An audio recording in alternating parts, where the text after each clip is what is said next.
But these two troublemakers are best friends, and just like all best friends, everything is a big competition.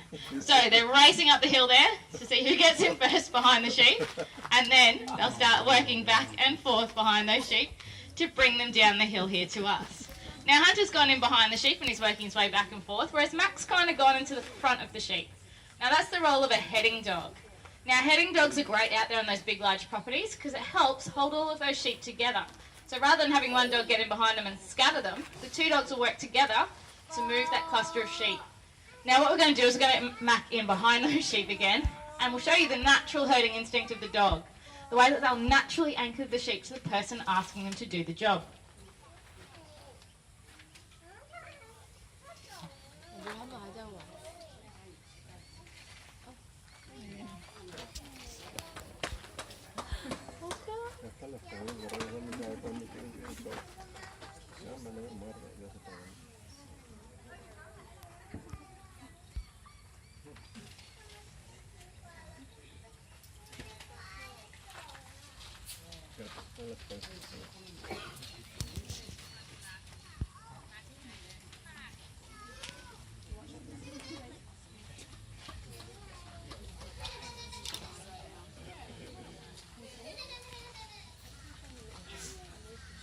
Now you'll notice that the dogs have brought the sheep down the hill here to us. Sit down, Mac.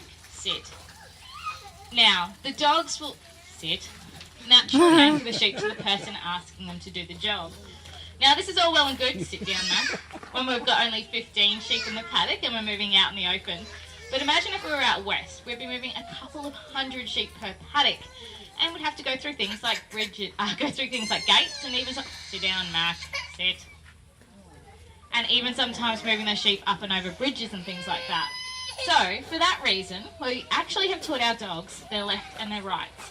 So we can stand at the side of an obstacle, look out over what's going on, and position our dog in the correct space to successfully move those sheep safely through that obstacle. So, we have a here, which gets our dogs to run clockwise around the sheep. Sit down, Mac, sit. And we have a back, which gets the dogs to run anti-clockwise around the sheep. Sit down, Mac, sit. Sit. And with those commands, that's how we point the sheep through those obstacles with a few other... Sit down, Mac. Sit.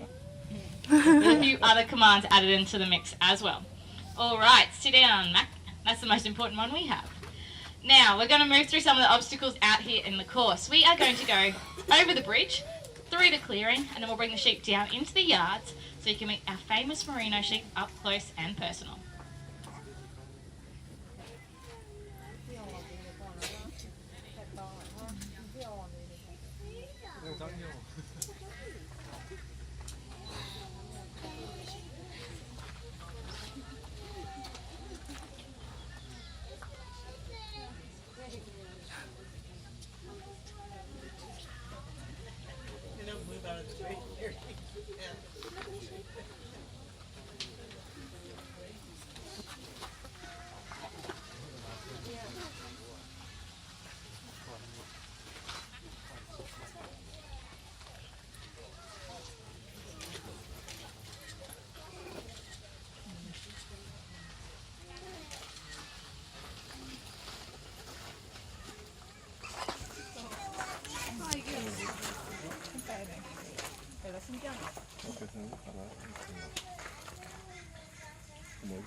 Now, Mac's showing the role of a yard dog. Now, yard dogs are a special type of dog that can jump up over the backs of the sheep and help push those sheep forward into those shearing sheds and trucks as well.